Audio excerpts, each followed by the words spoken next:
प्रणाम। नमो नमो। नमो अरिहंताणं। नमो सिद्धाणं। नमो आयर्याणं। नमो ओवज्जायाणं। नमो लोये सब्बसाहुणं। ईसो पञ्चनमुक्कारो सब्बपापप्रणाशनो मङ्गलाणं च सब्बेसिं पडमं हवै मङ्गलम्।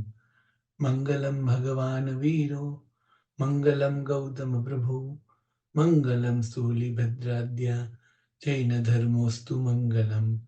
अंगूठे अमृत बसे लब्धिदणा भंडार श्री गुरु गौतम सुमरिवे वांछित फल दाता।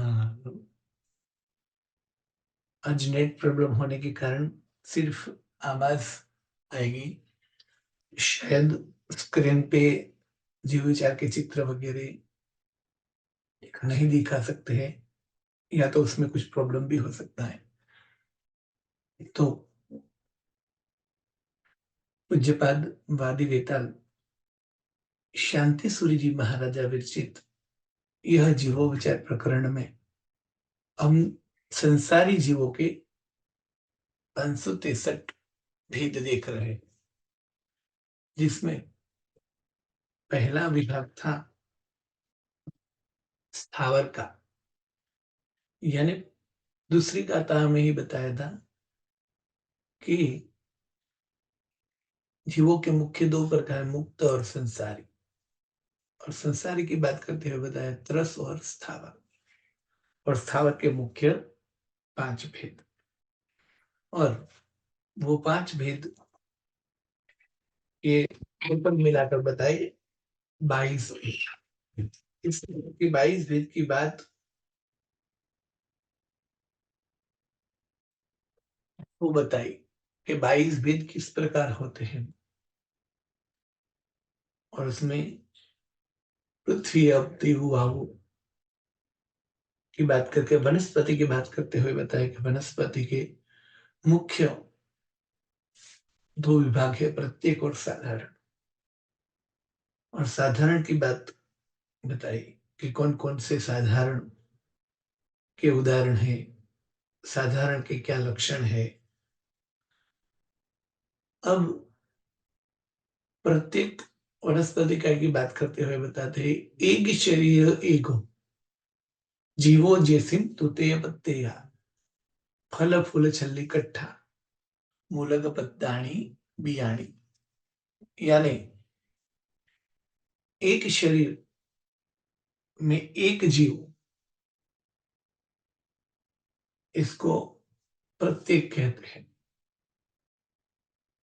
साधारण की व्याख्या से विपरीत व्याख्या होती है प्रत्येक वनस्पति काय की, और साधारण के लक्षण से विपरीत लक्षण होते हैं प्रत्येक वनस्पति काय की।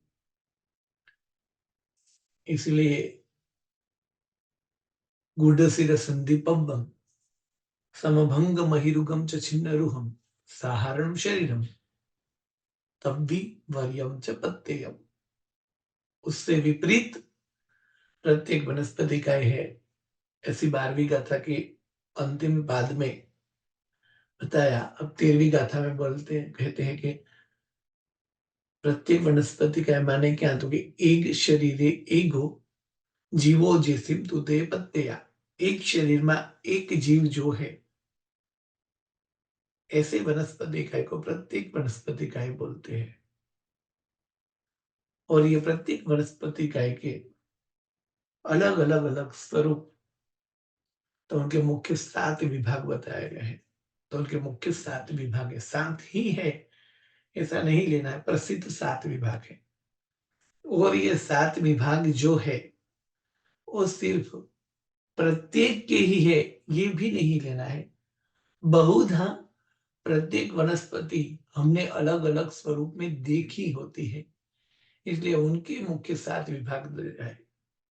इनका मतलब ये नहीं है कि साधारण के 7 विभाग नहीं हो सकते हैं। साधारण भी फल के स्वरूप में है, पुष्प के स्वरूप में भी है, छाल के स्वरूप में भी है, काष्ठ के स्वरूप में भी है, मूल के स्वरूप में भी है, पत्ते के स्वरूप में भी है, बीज के स्वरूप में भी है, किंतु ज्यादातर साधारण वनस्पति यानी अनंत काय बहुधा स्कंद के यानी कंद के स्वरूप में हमने देखे हैं, या तो मूल के स्वरूप में देखे, इसलिए कंद मूलम, सभी प्रकार के कंद ऐसा कह के उनका वर्णन किया। और साधारण वनस्पति जितनी भी दिखी प्राय करके कंद के स्वरूप में देखे, और कोई कोई वनस्पति ऐसी है कि जो पर्ण के रूप में देखी,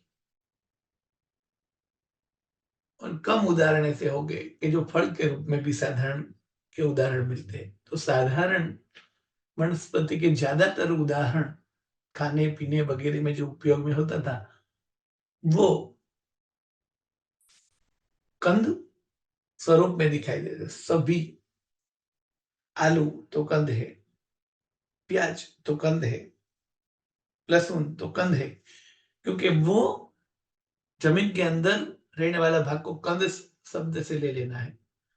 वैसे बीट का कंद और लहसुन का कंद दोनों में फर्क है। लहसुन का जो कंद है उनका काफी सारे विभाग होते हैं, यानी लहसुन की कलियां अलग अलग अलग होती है, ऐसा कंद है।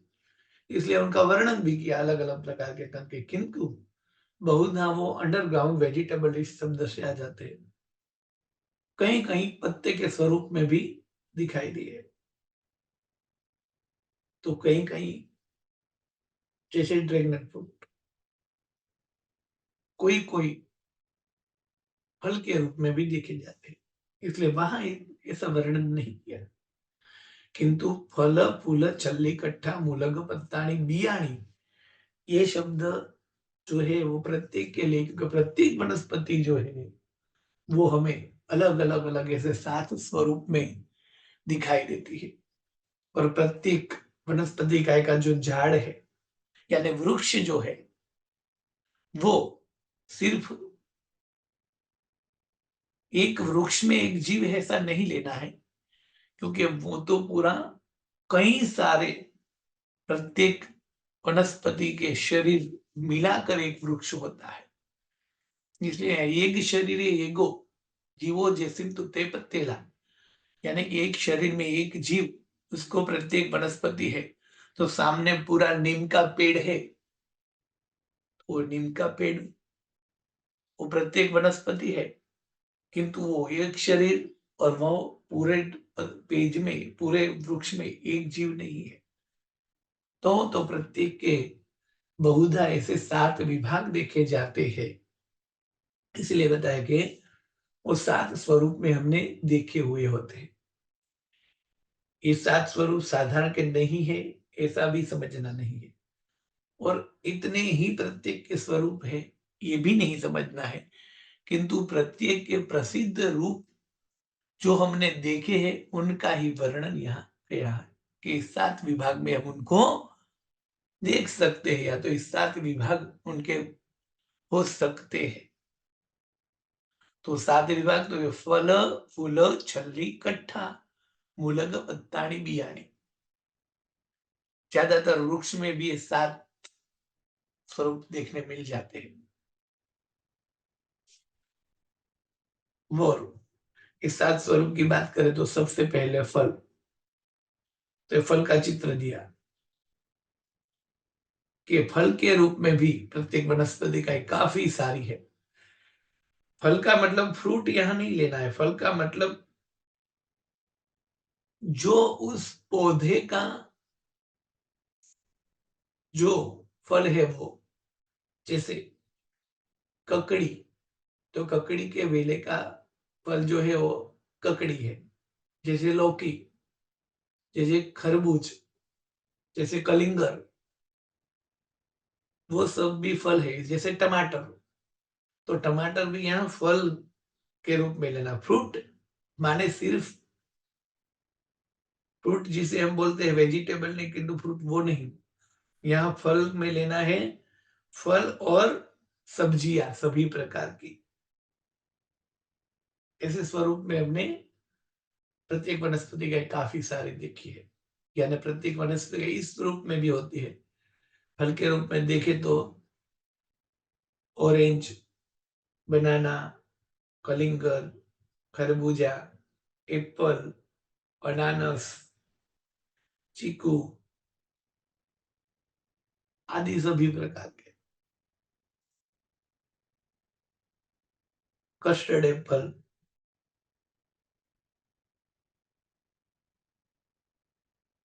तो ये फ्रूट, और उसके साथ सब्जी भी, जैसे बैंगन, जैसे लौकी, जैसे भिंडी, जैसे चौली, जैसे टमाटर, जैसे ककड़ी, जैसे नींबू आदि सभी। तो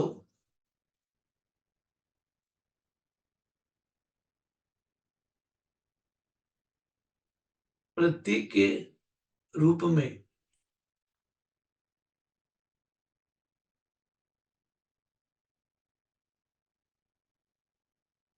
ये 7 स्वरूप के हमें वनस्पति दिखाई देती है। उसमें पहला विभाग बताया फल, यानी फल के रूप में भी हमने काफी सारी वनस्पति देखी है। फल फूल, यानी पुष्प के रूप में, जैसे गुलाब का पुष्प, जैसे चमेली का पुष्प, जैसे जासूद का पुष्प आदि सभी प्रकार के जो पुष्प है वो, यानी फल के स्वरूप में भी काफी सारी प्रत्येक वनस्पति है। इसी तरह फूल के रूप में भी फल फूल, छल्ली, यानी फ्रूट और सब्जी के रूप में जो वनस्पति दिखती है वो सभी फल विभाग में आती है। के बाद में फूल, फूल के रूप में भी कई सारी वनस्पतियां प्रत्येक है। तो दूसरा विभाग है फूल, माने फ्लावर्स, सभी प्रकार के फ्लावर्स के रूप में रहेली हुई वनस्पतियां। फल फूल छल्ली, छाल,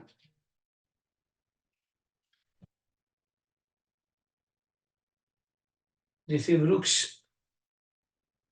जैसे हमारे शरीर पे स्किन होती है उसी तरह बड़े बड़े वृक्ष पे पूरे वस्त्र की तरह, स्किन की तरह पूरे वृक्ष में जो सभी जगह पर लपेटी रहती है उसे छाली बोलते हैं।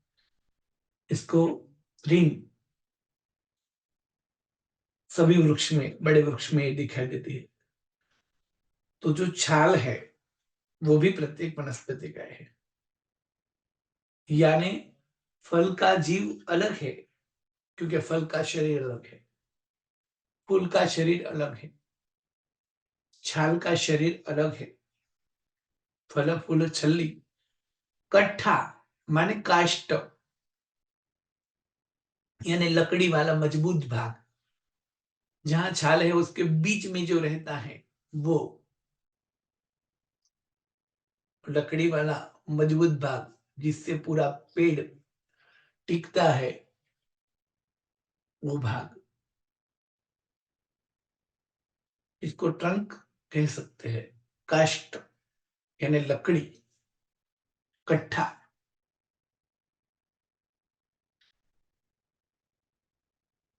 फल फूल छल्ली कट्ठा, मूल, जो विभाग अंदर होता है, मूल, रूट, जड़े, फल फूल छल्ली कट्ठा, मूल, पत्ताणी यानी पत्ते, लीव्स,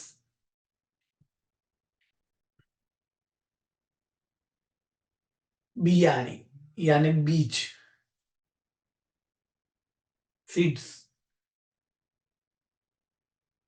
ये 7 विभाग में ये वनस्पति हमने देखी होती है, तो इस प्रत्येक के 7 विभाग कह सकते हैं। जैसे हम आम का पेड़ ले लें, यानी मैंगो ट्री। आम का पेड़ देखेंगे तो उस आम के पेड़ में पूरा पेड़ प्रत्येक है, तो प्रत्येक जो है तो जमीन के अंदर उसके मूल होगी। उसके बाहर देखे तो जमीन के ऊपर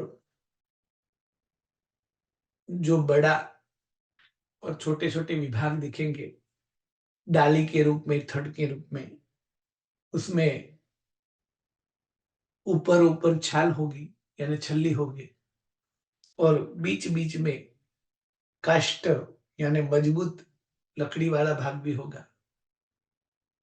मूल, काष्ठ, छल्ली। तब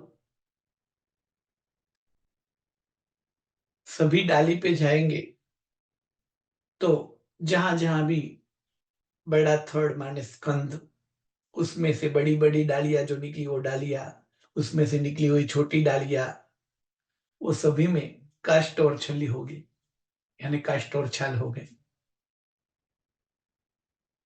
अब हर डाली पे अलग अलग पत्ते हो गए आम के, यानी पत्ते।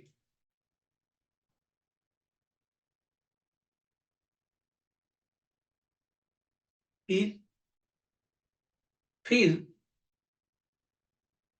उस आम पे भी फूल यानी मंजरी, आम्र मंजरी लगेगी, और बाद में उसमें भी फल यानी मैंगो यानी आम लगेंगे, और उस आम के अंदर आम की गुटिया होगी, यानी बीज होगी, और वही गुटिया वापस यदि जमीन में रखेंगे तो उसी में से पेड़ निकलेगा। तो वनस्पति, प्रत्येक वनस्पति के ये फल, फूल, छल्ली, कट्ठा, मूल, पत्ता, बियाणे, ज्यादातर सभी वृक्ष में ऐसे 7 विभाग दिखाई देंगे। सभी में ऐसे 7 विभाग होते हैं, ऐसा नियम नहीं है। कहीं कहीं वृक्ष में फल नहीं भी होते हैं, कहीं कहीं वृक्ष में फूल भी नहीं होते हैं, ऐसा हो सकता है। जैसे नीम का पेड़ ले लो, तो नीम के पेड़ में भी 7 विभाग दिखाई देंगे। मूल होगा, फिर काष्ठ और छल्ली होगा, फिर उसके भी पत्ते होंगे, उसमें नीम में भी फूल आते हैं, उसमें फल यानी निम्बोली फल आता है, और उसमें बीज होता है। तो इसी तरह ये दिखाते हैं कि प्रत्येक वनस्पति काय के ऐसे अलग अलग, वैसे वृक्ष तो अलग है, नीम का पेड़ अलग है, तो आम का पेड़ अलग है, तो बरगद का पेड़ अलग है, तो गुलाब का छोड़ जो है अलग है, तो चमेली का छोड़ अलग है, वो तो अलग है ही है। किंतु कोई भी वृक्ष, कोई भी छोड़ आदि देखेंगे तो इसमें ऐसे 7 विभाग में वनस्पति दिखेगी। तो कोई भी छोड़, कोई भी वृक्ष, कोई भी ट्री, वो एक शरीर में एक जीव नहीं है। वो जो है वो अलग अलग अलग अलग अलग शरीर से बना हुआ पूरा पेड़ है। और नीम के पेड़ पे जितने पत्ते हैं वो सभी अलग अलग शरीर है, और एक एक पेज में एक एक जीव होते हैं, क्योंकि वो नीम के पत्ते हैं। वहीं यदि साधारण वनस्पति होगी और शीड़ के पत्ते होते, तो एक एक पत्ते में अनंत जीव होते। यानी पत्ते के स्वरूप में प्रत्येक वनस्पति जो है, नीम के पत्ते, आम के पत्ते, तुलसी के पत्ते, ये सभी जो पेज है, पत्ते जो है, उस पत्ते में एक पत्ते में एक जीव है। जबकि शीण के पत्ते होते, या तो कैक्टस के पत्ते होते, या तो पालकों के पत्ते होते, तो उसमें एक पत्ते में अनंत जीव है, क्योंकि वो पत्ते के स्वरूप में है पर साधारण है, और ये पत्ते के स्वरूप में प्रत्येक है। इसी तरह फल, एक आम के पेड़ पे 1000 आम है तो अलग अलग शरीर है।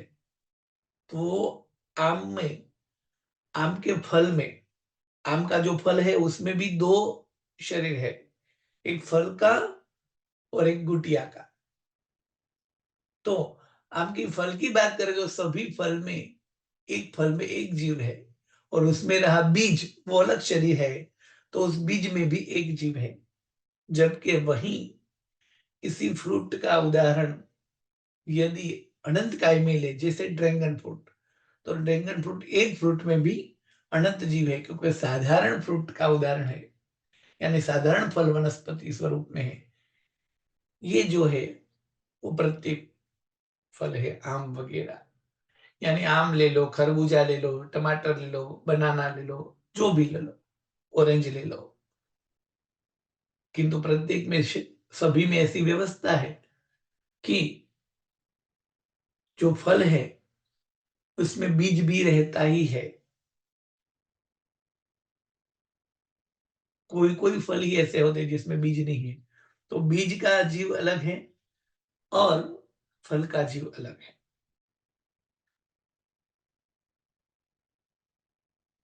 इसी तरह प्रत्येक वनस्पति जो है उस 7 स्वरूप में दिखाई देती है। उनके 7 ही स्वरूप है ऐसा नहीं, 10 स्वरूप भी उनके बताए हैं कि ऐसे देखा जाए तो विविध 10 विभाग भी हो सकते हैं। और साधारण वनस्पति जो हो, वो साधारण वनस्पति में तो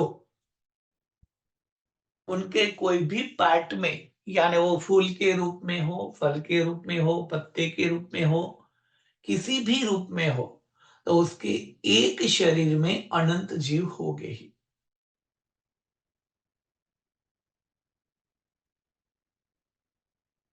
किंतु प्रत्येक वनस्पति इकाई के उदाहरण ले तो वो प्रत्येक वनस्पति इकाई के उदाहरण में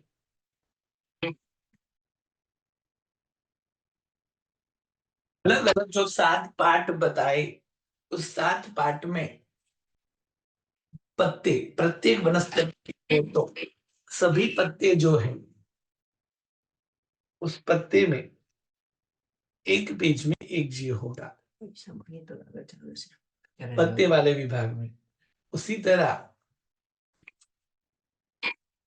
मूल, थड़, ये सभी विभाग जो है, यानी काष्ठ, तो पत्ते में और बीज में तो एक शरीर में एक जीव ही होगा, किंतु छल्ली यानी छाल, काष्ठ, मूल आदि सभी विभाग देखे तो वो जो है वो नीम की छाल होने के बावजूद भी, नीम के पेड़ की छाल होने के बावजूद भी, नीम की लकड़ी यानी काष्ठ होने के बावजूद भी उसमें असंख्य जीव होते हैं, क्योंकि वो थर्ड जो है, यानी वो जो छाल जो है, वो सभी एक शरीर नहीं है, असंख्य शरीर है।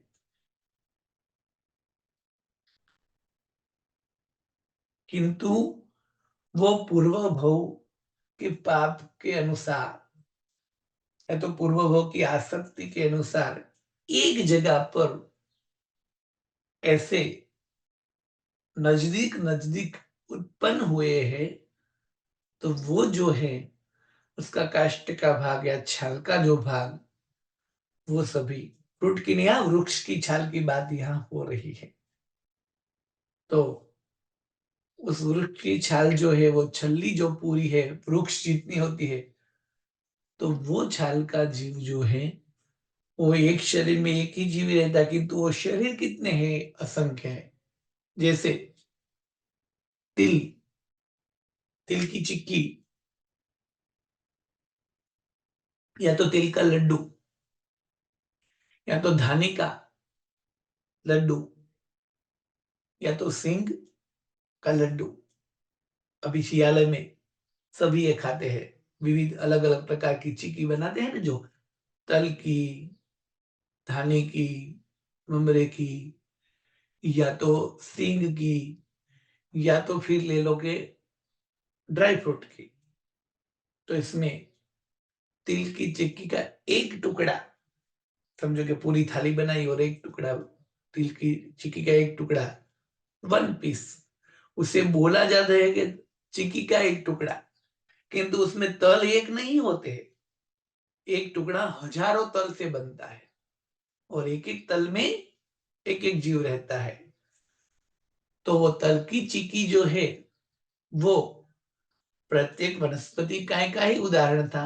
तली माने बीज है, तो एक बीज में एक जीव था, किंतु वो सभी साथ मिलाकर एक चिक्की बनी।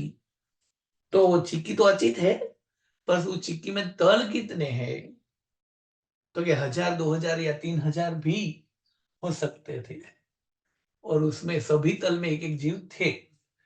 तो इसी तरह जो वृक्ष की छाल वगैरह के विभाग जो बने हुए होते हैं, वो असंख्य शरीर से भी बने हो सकते हैं। यानी वहां असंख्य शरीर हैं और सभी शरीर में एक एक जीव है। इसलिए यहाँ बता दें कि इसी तरह प्रत्येक वनस्पति इकाई के अलग अलग 7 स्वरूप होते हैं। फल के रूप में होती है, फूल के रूप में होती है, छाल के रूप में होती है, काष्ठ के रूप में होती है, मूल के रूप में भी होती है, पत्ते के रूप में भी होती है और बीज के रूप में भी होती है। और यही पूरा वृक्ष हमें दिखाई देता है। तो हम प्रत्येक वनस्पति का एक अर्थ करके ये बोले कि एक वृक्ष में एक जीव, वो प्रत्येक वनस्पति का एक ऐसा नहीं है। एक शरीर में एक जीव, और सामने दिखाई दे रहा बड़ा बरगद का या नीम का पेड़ जो है, वो काफी सारे शरीर से बना हुआ पूरा समूह वृक्ष है।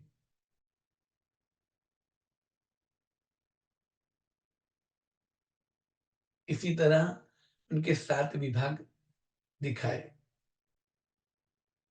अब आगे कहते हैं कि यही वनस्पति जो है, वो वनस्पति के विविध रूप, ये तो कोई भी एक वृक्ष में, प्रत्येक के सामान्य थी, कोई भी एक वृक्ष में ये 7 विभाग दिखाई देंगे, किंतु अलग अलग विभाग वनस्पति के रूप के देखे तो उनके स्वरूप 12 प्रकार के, और उसको उगने के हिसाब से 6 प्रकार के बताए हैं, जो इस पुस्तक में भी दिखा है। उनकी बात अब हम कल के पाठ में करेंगे। आज जो भी प्रश्न है वो 1 बाय 1 प्रश्न कर सकते हैं।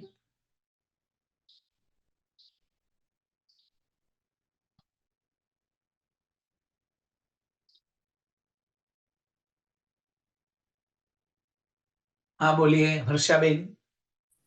हर्षाबेन जैन प्रश्न। प्रणाम गुरुजी। हाँ। गुरुजी, जो साधारण वनस्पति आपने बताया, तो जो अगर जैसे कि ड्रैगन फ्रूट है, उसको हम बोलेंगे कि वो साधारण है, तो उसके जितने भी पार्ट्स है, जैसे उसका रूट हो, पत्ते हो, सब साधारण है। पत्ते। साधारण जो, हाँ साधारण जो फ्रूट जो है, वो साधारण फ्रूट हम्म। के रूप में ड्रैगन है, तो हो सकता है उनके सभी पार्ट भी अनंतकाय हो, और कहीं जगह पर ऐसा भी हो सकता है कि वो फ्रूट के तौर पे अनंतकाय हो, उसके पत्ते अनंतकाय न भी हो, यदि लक्षण घटता है तो। काफी सारे जैसे मूली, मूली जो है, मूली का कंद जो है वो अनंत का हाँ। है, किंतु उनका पेज जो है वो अनंत का ही नहीं है, किंतु फिर भी नहीं खा सकते हैं उनके 5 विभाग। यानी मूली के 5 विभाग, पत्ते फूल वगैरह जो भी है, उनका कारण और अलग है। हाँ इसी तरह कहीं कहीं ऐसा भी होता है, इसलिए वृक्ष में दिखा है ना, ये वृक्ष में जैसे उदाहरण दिया, फल में, फूल में और पूरे वृक्ष में, तो उस वृक्ष में थर्ड में असंख्य शरीर है और असंख्य जीव है, ऐसा हो सकता है। इसी तरह कई कई वनस्पतियां ऐसी होती है जैसे मूल में अनंत जीव रहते हैं, किंतु बाकी सभी विभाग में असंख्य जीव भी हो सकते हैं। तो ड्रैगन का फ्रूट समझो कि फ्रूट जो है, तो उनकी पूरी वनस्पति देखने के बाद वो निर्णय करते हैं। तो ज्यादातर ऐसा माना जाएगा कि अंतिम जो है, अंतिम पार्ट, जैसे नीचे से देखे तो पहले मूल है, बाद में थर्ड या तो छाल है, डालियां वगैरह है, उसके बाद में उसमें पत्ते आते हैं, उसके बाद में उसमें फूल आते हैं, उसके बाद में वहां फल लगते हैं और उसके अंदर बीज होता है। तो ये जिनका फल जो है वो साधारण है, तो बाकी पार्ट ज्यादातर साधारण ही रहेंगे। किंतु ऐसा ही हो सकता है, नहीं कह सकते, कई सारे पार्ट उसके जो है वो प्रतीक भी हो सकते हैं, क्योंकि वो पूरा वृक्ष है। और यहाँ वनस्पति के विभाग जो दिखाए, इसलिए 7 विभाग बताए, फल फूल छल्ली कट्ठा।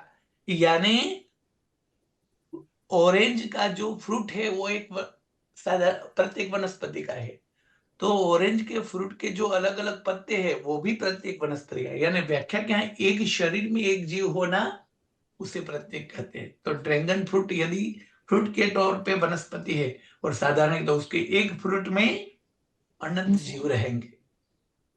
हाँ बोलिए। हाँ गुरुजी, एक और चीज गुरु जी।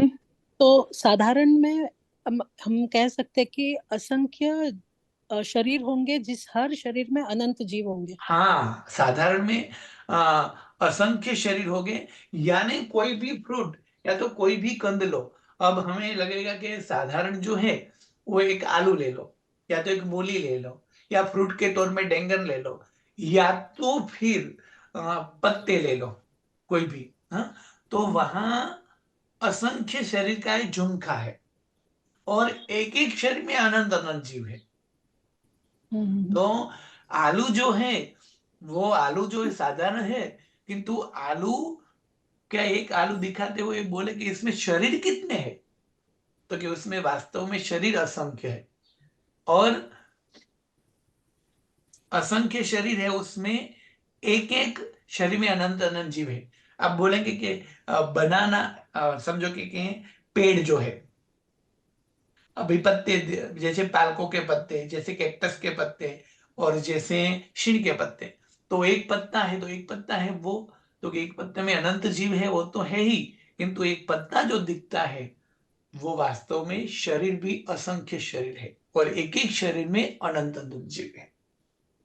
क्योंकि कोई भी साधारण वनस्पति जो है वो एक शरीर उनका दिखेगा ही नहीं।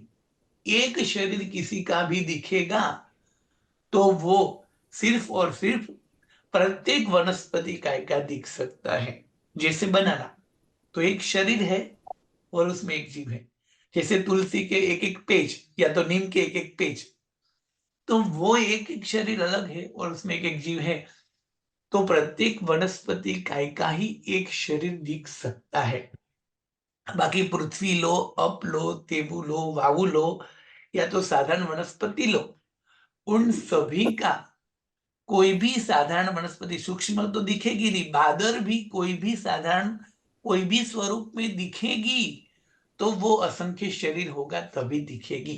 क्यों? तो कि 26वीं गाथा में आएंगे, साधारण वनस्पति का शरीर जो है वो एक जीव का एक शरीर जो है वो तो अंगुल का असंख्यात्मक भाग जितना होता है, माने हमारे नाखून के करोड़ों अनकाउंटेबल विभाग कर दो, इतना छोटा शरीर उनका होता है, और एक एक शरीर में अनंत जीव रहते हैं।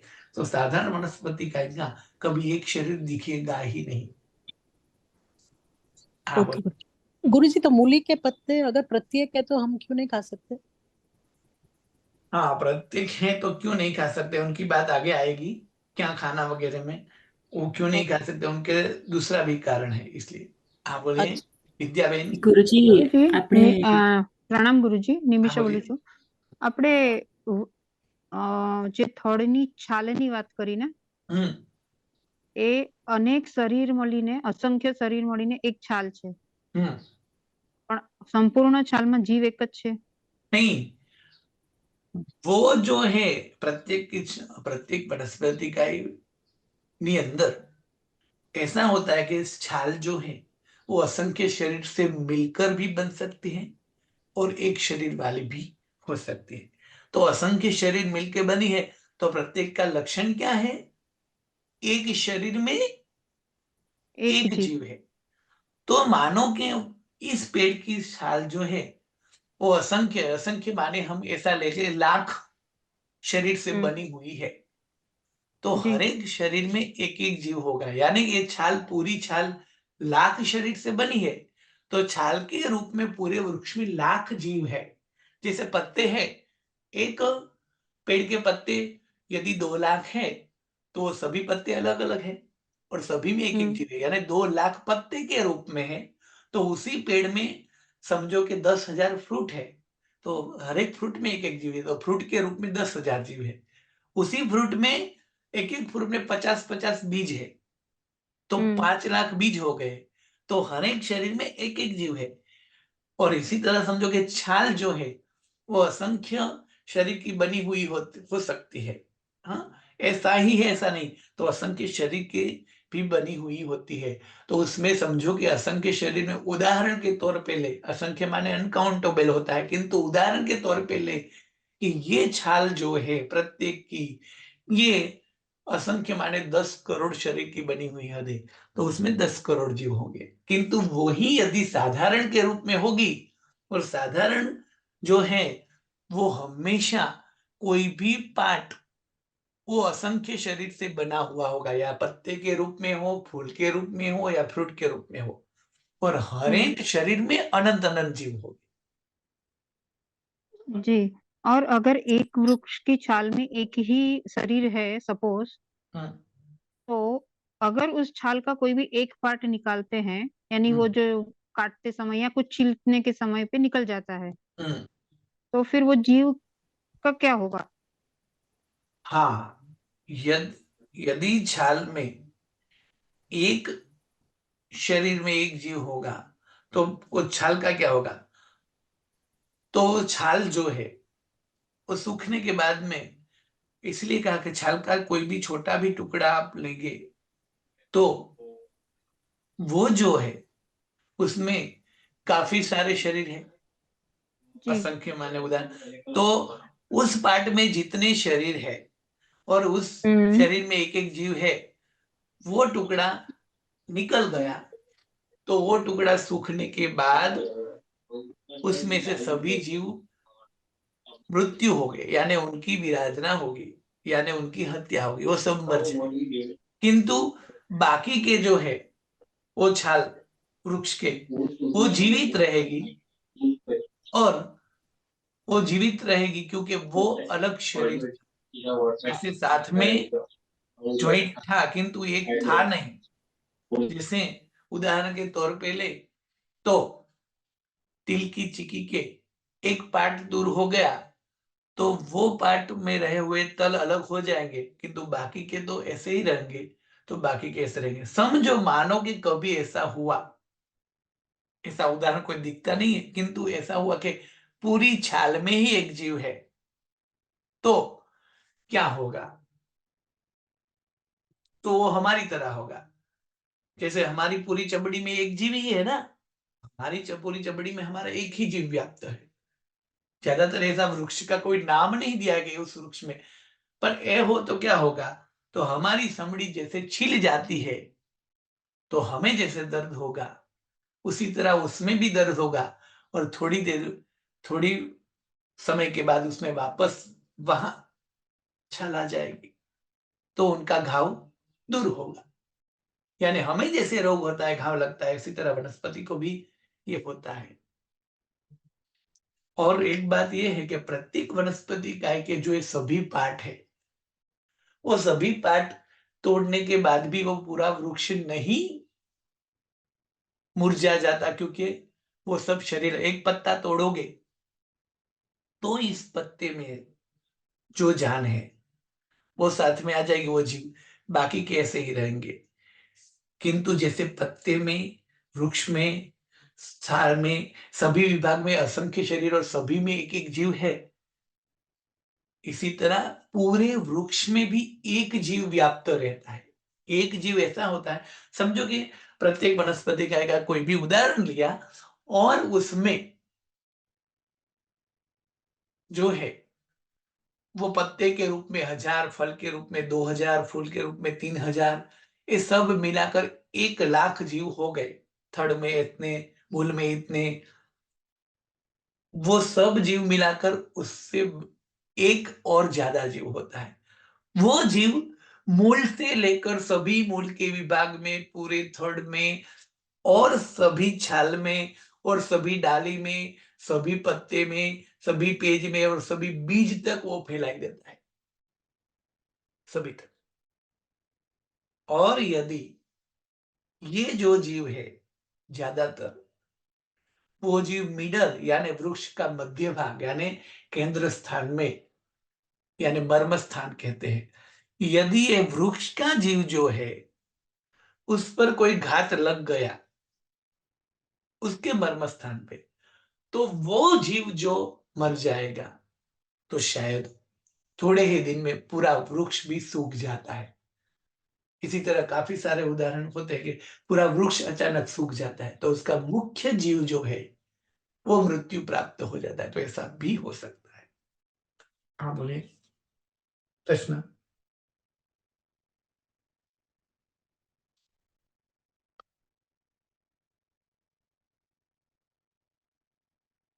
यदि छाल में असंख्य शरीर और असंख्य जीव हो, एक एक शरीर में एक एक जीव होंगे, तो वो टुकड़ा होगा तो जितने दूर हुए उनको दर्द होगा, और एक होगा तो उसका घाव भर जाएगा।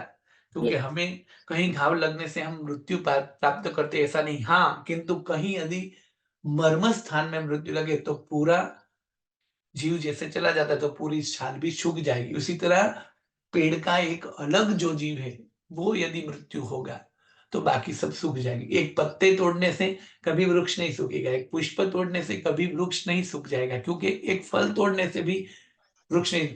तो उसमें दर्द किसको होगा, तो कि दोनों को होगा। क्योंकि फल का जीव जो है वो अपनी जैसे माता से मतलब पुष्टि करने वाले स्थान से अलग होता है तो उसको भी दुख होगा, और वो वृक्ष के जीव को भी थोड़ी देर दुख होगा, किंतु वो मरेगा नहीं, दोनों मरेंगे नहीं। वृक्ष अपनी जगह पर जीवित रहेंगे बरसों तक, और फ्रूट जो है वो कच्चा होगा तो अपनी जगह पर जीवित रहेगा जब तक हम उससे संवारे नहीं या तो आग में पकाए नहीं तब तक। हाँ बोलिए, प्रश्न। प्रणाम पंडित जी। इसका मर्म स्थान कौन सा रहेगा? क्योंकि अगर वृक्ष का अगर घात होता है मतलब तो जड़ के साथ थोड़ा रहे और बाकी ऊपर का पूरा ऐसे निकल जाता है, तो रूट्स अभी तक है अंदर, तो क्या वापस वो उग सकता है? यानी कि रूट्स में जान अभी बाकी है, ऐसा समझना है कि मर्म स्थान कहाँ होता है इसका? मर्म स्थान कहाँ होता है, तो उसका मर्म स्थान की कोई बात नहीं आती, किंतु वो शरीर वो जो जो है जीव वो तो पूरे वृक्ष में व्याप्त होता है। यानी मर्म स्थान यानी जैसे हमारे पार्ट में वृक्ष में ऐसा कोई पार्ट नहीं, उसका मर्म स्थान अलग अलग जगह पर हो सकता है। और दूसरी बात ऐसी है कि हर वक्त ऐसा बनेगा वो भी जरूरी नहीं है। समझो कि वो उसका मुख्य जीव यानी सभी पर व्याप्त था, ऐसा जीव मृत्यु हुआ तो पूरा वृक्ष सूखेगा धीरे धीरे करके। किंतु वो कब होगा, जब उनको घात लगेगा और पूरा वृक्ष की जड़ में जो पूरे वृक्ष में व्याप्त है वो जीव मरेगा तो। क्योंकि बाकी जो है उनके आधार में पोषण ले रहे थे, इसलिए वो धीरे धीरे उनका जितना आयुष्य होगा और उनका आयुष्य कम ही होगा तो ही ऐसा हो जाएगा। अब समझो कि वृक्ष जो है वो मृत्यु हुआ तो ये फिक्स नहीं है कि वो झाड़ सूख ही जाएगा, हो सकता है।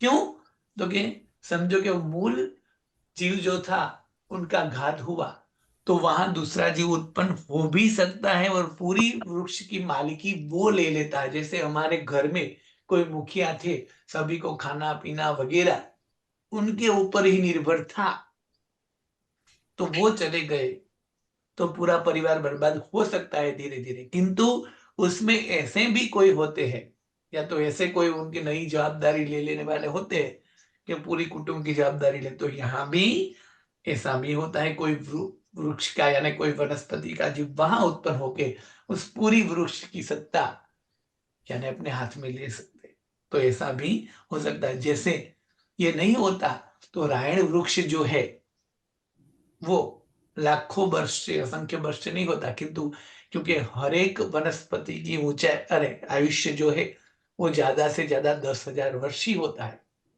तो रायण वृक्ष तो करोड़ों यानी असंख्य वर्ष से है। तो क्यों है?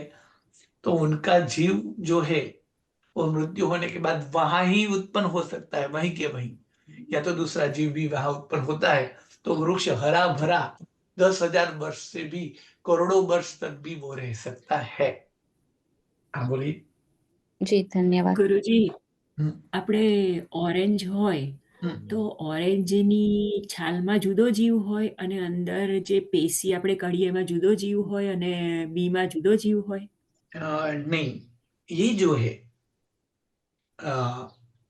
जैसे एप्पल का उदाहरण ले, ठीक है, तो एप्पल जो है, एप्पल का उदाहरण ले तो एप्पल का पूरा गर्भ जो है उसका जीव अलग था। वैसे देखा जाए तो सभी फ्रूट के रूप में जो जीव है, उस फ्रूट के रूप में सभी फ्रूट पूरे पक जाते हैं, यानी पके हुए सभी फ्रूट अचित हो जाते हैं। यानी क्या कि पका हुआ जो फ्रूट है, वैसे देखा जाए तो पका हुआ आम, पका हुआ एप्पल, वो एकदम पक जाते हैं ना, तो वो अपने आप वो गिर जाएंगे। फल गिर जाते हैं ना अपने आप, હા ફ્રૂટ હા ઝાડ क्योंकि से वो हाँ. अचित हो जाते हैं। किंतु फिर अचित अभी ये पूरा पका है कि नहीं वो निर्णय हम नहीं कर सकते, इसलिए हमें पक्के फ्रूट को भी टुकड़े करके 48 मिनट के बाद खाना है। क्योंकि एक तो हमें ये मालूम नहीं ये पूरा अंदर से बाहर से पूरी तरह पका हुआ है कि नहीं, और पकने के बाद तुरंत ही जीव नहीं जाएगा। पकने वाला फ्रूट के जीव जो अचित हो जाते हैं, यानी वो चले जाते हैं। अब उसके टुकड़े क्यों करने हैं? तो कि वो जो है वो बीज जो है वो अलग शरीर है, उसमें जीव है, यानी उससे दूर करने के लिए। पका हुआ आम का हमें टुकड़ा क्यों करना है? गुटिका के रूप में जो अंदर सचित है उसमें तो जीव है, उनको दूर करने के लिए। तो ये जो छाल के अलग जीव, ये जो है वृक्ष के हिसाब से, नहीं कि फ्रूट के हिसाब से। फ्रूट में तो दो ही विभाग हो सकते हैं, फल का स्वयं का जीव और उसमें रहे बीज का जीव। यानी एप्पल का सफेद वाला सभी भाग जो है, उनकी छाल वाला जो भाग है, वो फ्रूट का जीव माना जाता है, और उसमें काले रंग के बीज जो है वो बिया के जीव माने जाते हैं। यानी दो प्रकार के जीव उसमें होंगे। बिया कभी किसी में एक होता है, या आम में एक होता है, जबकि सफरजन में काफी सारे होते हैं। साहब और तो फिर उसी तरह दाड़िम में ले लो, कि दाड़िम जो है, वो दाड़िम की बात करें तो दाड़िम का फ्रूट का भाग क्या है? तो कि दाड़िम का फ्रूट का भाग जो है वो हम कुछ खाने के लिए यूज नहीं करते, किंतु दाड़िम के फ्रूट में जो बीज है उनका हम यूज करते हैं। दाड़िम के जो बीज है उनका हम यूज करते हैं। तो दाड़िम माने अनार, अनार में जो फल है वो अनार का फल लेंगे तो वो आजू बाजू का जो छिलका है ना पूरा, वो फल हाँ. के रूप में है, और उनका फल जो है वो किस रूप में? बीज के रूप में होता है ज्यादातर। तो लाल लाल जितने भी दाने हैं उतने जीव है, क्योंकि लाल दाने जो हैं, उस लाल दाने को आप ध्यान से देखोगे तो वो लाल कलर का विभाग जो है फ्रूट है, किंतु उनके बीच में बराबर बीचों बीच में सफेद दाना होता है, वो बीज है। ठीक है, तो वो जितने दाने हैं उतने जीव हो गए उसमें। हम्म. हाँ बोलिए। गुरुजी તો સાહેબ તો તરબૂચમાં બી ગુરુજી તો તરબૂચમાં પણ એવું જ થાય ને ગુરુજી? તો પછી તરબૂચમાં પણ એટલા બધા बिया હોય તો એ हाँ, બધા જ जीव. तो पपीता में, तरबूज में, दाड़िम में वो जितने बीज है वो कौन से जीव गिनाएंगे? बीज के जीव गिनाएंगे। और ऑरेंज रंग का जो है जिसको हम खाते हैं पपीता में, वो फल का जीव था, उसमें से फल का जीव निकल गया है, क्योंकि वो पूरा पक्का, कच्चा है तो नहीं निकल जाएगा, हाँ? पक्का है तो। हम्म. गुरुजी ધન્યવાદ પછી ગુરુજી. गुरुजी મારે પૂછવું હતું एप्पल गुरुजी एप्पल एप्पल की हाँ एप्पल बोलिए। की छाल एप्पल, उतारीने જ वापरવી પડે? हाँ, ये सारी जो फल है उस फल की छाल की बात यदि नहीं है, वृक्ष की छाल, तो सभी फल के छिलके क्यों निकाले जाते हैं? हाँ तो कि इसलिए कि हमें जीव दया का पालन करना है। हम फल को भी क्यों संभालते हैं? क्योंकि हमारी परिणति निष्ठुर न होवे कि हम सचित खा रहे हैं, इसलिए हम फल को सुधारेंगे और उसमें से बीज अलग करेंगे। पक्के फल में भी बीज अलग करेंगे। पका हुए जैसे सब्जी कोई भी अचित नहीं होती, हाँ, सब्जी तो चूल्हे पर हाँ। चढ़ाने के बाद भी अचित होती है, जैसे ककड़ी, जैसे लौकी, वो सब अचित नहीं, किंतु फल के रूप में जो जो पूर्ण पक जाते हैं, जैसे आम, जैसे चीकू, उसका उदाहरण ले सकते हैं, तो अचित होने के बावजूद भी पहले तो उनको क्यों तोड़ना है, क्योंकि उनमें बीज है, सचित का संघट्टा है, उसको दूर करने के, और दूर होने के बाद 48 मिनट के बाद अचित माना जाता है, हाँ, इसलिए तो उनको ये सब तोड़ना है। अब उनका छाल का और ये सब जीव एक ही है फ्रूट का, तो उनको क्यों दूर करना है? तो हम जीव दया के लिए ये सब कर रहे हैं, एक फल को भी, बीज को भी दूर कर देते हैं, और ये फल को भी 48 मिनट के बाद में उनको समारते हैं, या तो खाते हैं समारने के बाद 48 मिनट के बाद। अब उसको अब पहले तो वो 48 मिनट समझो कि पका हुआ फ्रूट है, और उसमें 8-10 टुकड़े किए, 8-10 टुकड़े किए, ठीक है, तो उसमें से जीव निकलने में 48 मिनट ही लगती है, ऐसा नहीं, ज्यादा से ज्यादा 48 मिनट में वो चला जाता है, इसलिए ऐसा व्यवहार है। किंतु हम उदाहरण के तौर पे देखें तो अब ये फ्रूट के कितने टुकड़े हो गए, समझो कि एक एप्पल के, पके हुए एप्पल के, हाँ, या तो पके हुए चीकू के 10 टुकड़े हमने कर दिए, या तो तरबूज के यानी कलिंगर के 50 टुकड़े कर दिए, तो ये तो प्रत्येक का जीव था ना, तो एक टुकड़े में ही रह सकता है जीव, कोई वहां होगा तो भी एक टुकड़े में होगा, यानी बाकी के टुकड़े तो तभी के तभी अचित हो जाते हैं, किंतु वो कौन सा टुकड़ा है जो सचित है या अचित है, वो हम नहीं कह सकते ना, वो हम नहीं कह पाएंगे, क्योंकि जीव किस में गया। जैसे देखो कि वो वो क्या बोलते हैं, गरोली, गरोली जो है उसकी पूंछ कट जाती है तो थोड़ी देर पूंछ भी हिलेगी और शरीर भी लेगा, क्योंकि पूंछ में से आत्मा प्रदेश निकलकर शरीर में जा रहे हैं, जो जीवित पार्ट है उसमें। तो यहाँ 10 टुकड़े करेंगे तो सभी टुकड़े में से एक ही टुकड़े में जीव होगा, फिर भी हमें 48 मिनट तक राह देखने के, क्योंकि किसमें जीव है वो हमें पता नहीं है।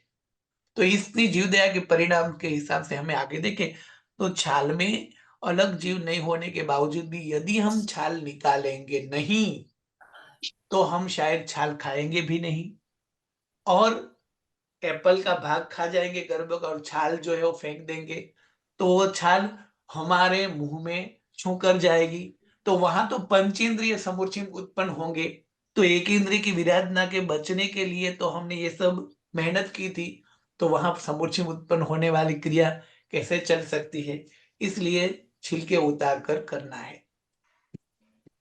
गुरुजी, फिर गुरु हमारा भी एक गुरुजी, जीव है, तो फिर वो हमारा जीव भी 48 मिनट में दूसरे में जाता है क्या? फिर और फिर प्रश्न फिर से।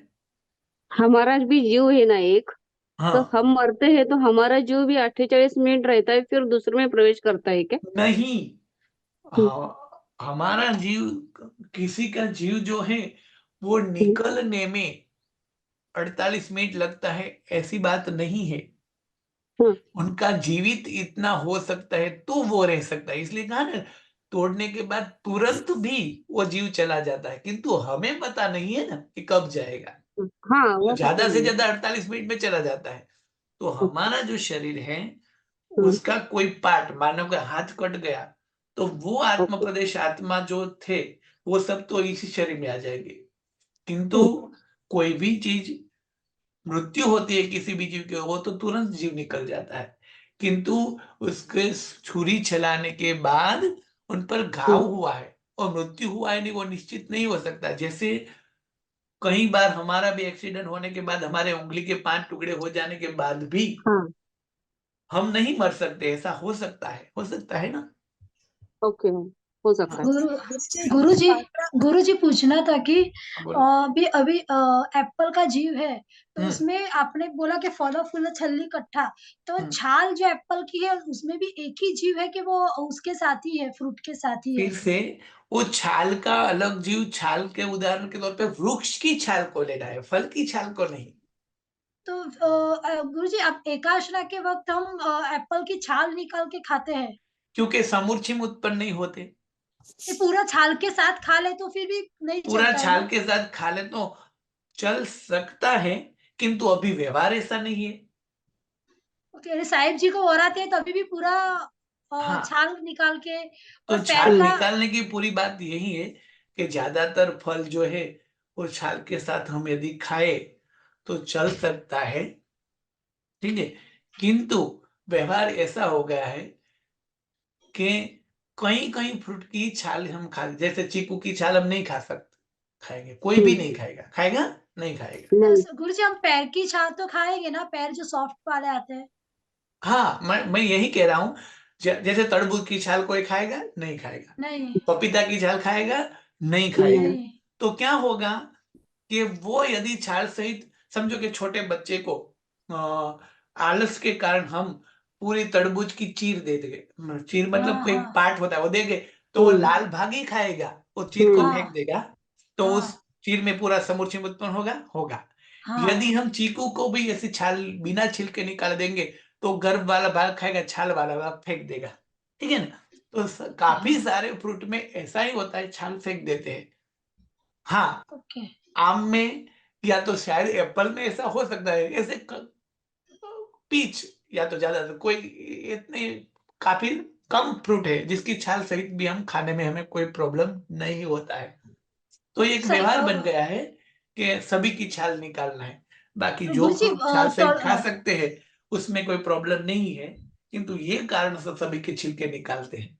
हाँ ओके। बोलिए। और गुरुजी तरबूज है पात्रा गुरुजी, तरबूज है तो हम्म, तरबूज के अंदर छोटे छोटे बीज है, तो अभी जब भी हम एकाशना के कैसे करते हैं तो पूरा एक एक बीज निकालना पड़ता है, फिर ही वो हाँ, एक खा एक बीज सकते हैं। निकालना पड़ता है, और तरबूज को संभालने में बहुत ज्यादा ध्यान रखना पड़ता है, क्योंकि हमें लगता है काले बीज नहीं, बीच बीच की सफेद लाइन में बीज भी भी होते सफेद हैं। बीज रहते हैं छोटे छोटे, हाँ तो उसको ध्यान से संभालना पड़ता है। हाँ, गुरुजी पात्रा किस में आता है? आलू के पात्रा वो खा सकते हैं? पात्रा मतलब, अरवी के पात्रे। हाँ हाँ, अड़वी के जो पेज है वो प्रत्येक है।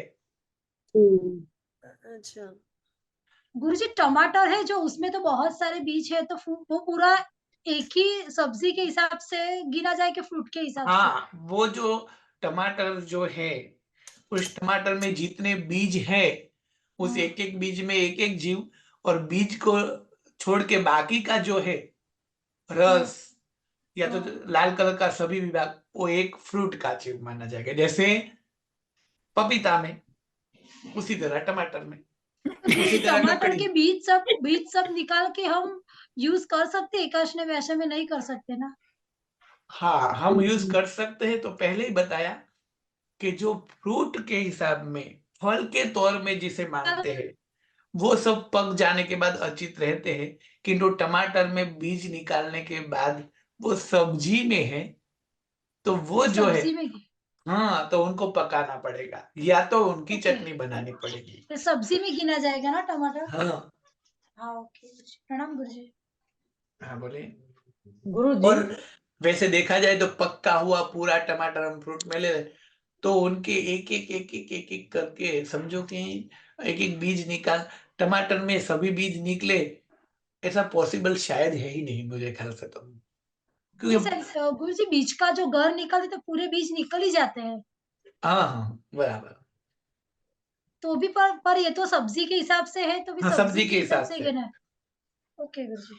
हाँ बोलिए। गुरुजी, हाँ, आपने बोला अभी अड़ू के पान प्रत्येक वनस्पति का ही है, राइट? आप आलू मतलब पोटैटो मत समझना, आलू मतलब ये नहीं, पात्रा अड़ू भी अड़ू उधर है, अड़ू के अडवी के, पान, जिसे पात्रा अडवी पात्रा। बोलते हैं, पात्रा अड़वी पात्रा। अड़वी हाँ, अडवी अड़वी के अड़वी बोलते के पान। हैं। पान। हाँ, हाँ, यानी उसकी बात कर रही पत्रवेल्या हूँ। जिसको बोलते हैं गुजराती में। पत्तरवेली, हाँ, राइट राइट। हाँ हाँ, वो प्रत्येक वनस्पति का ही। हाँ, वो प्रत्येक वनस्पति का है, उसके तो फिर पत्ते वो जो है अपने को प्रत्येक है, चातुर्मास में किंतु क्यों नहीं चलता है? हाँ प्रत्येक, जैसे कोबीज भी प्रत्येक है, किंतु कोबीज हाँ, चातुर्मास में नहीं चलेगी क्योंकि वो नहीं भाजी चलता है, हाँ। पाला है। अच्छा, हाँ, जैसे मेथी, मेथी भी प्रत्येक है, नहीं तो चलती। शियाले में चलेगी। इसी तरह जैसे मेथी, जैसे कोथमीर, जैसे हम्म, कोबीज, वो सब पत्ते हम्म, होने के बाद, प्रत्येक होने के बाद भी शियाले में ही चलेंगे। इसी तरह हम्म। ये अड़वी के पत्ते जो है वो प्रत्येक होने के बावजूद भी भाजी पाला में आता है, इसलिए।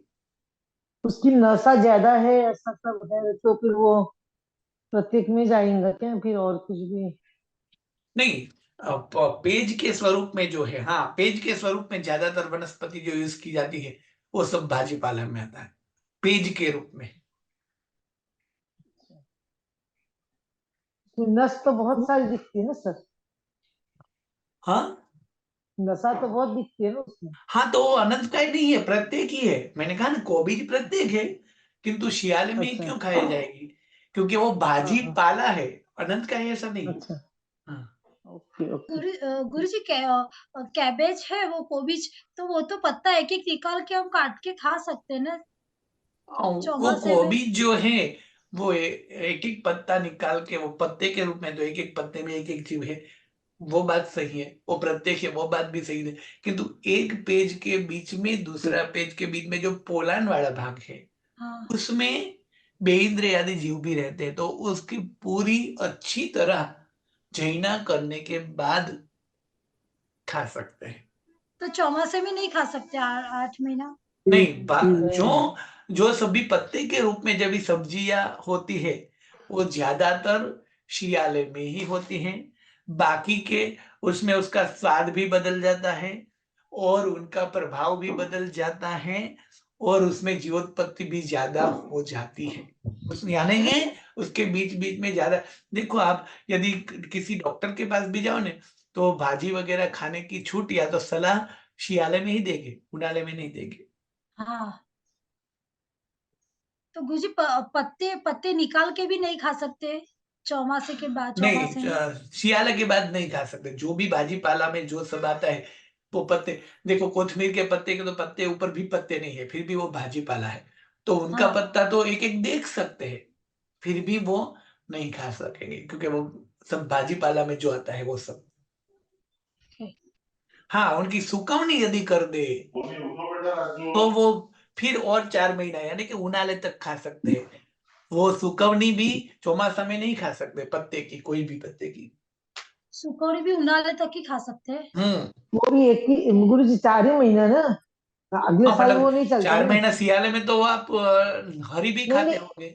हाँ उसके बाद में भी 4 ही महीना ना, वही अगर बचे वाली रही और अगले साल दुक्कल में खाए तो नहीं चलता ना वो। वो नहीं चलाना चाहिए, क्योंकि उसके कारण एक है कीड़, कि बारिश के बारिश मौसम में करके उसमें जीव कीड़ वगैरह लग उत्पत्ति। जाते हैं, इसलिए। हम्म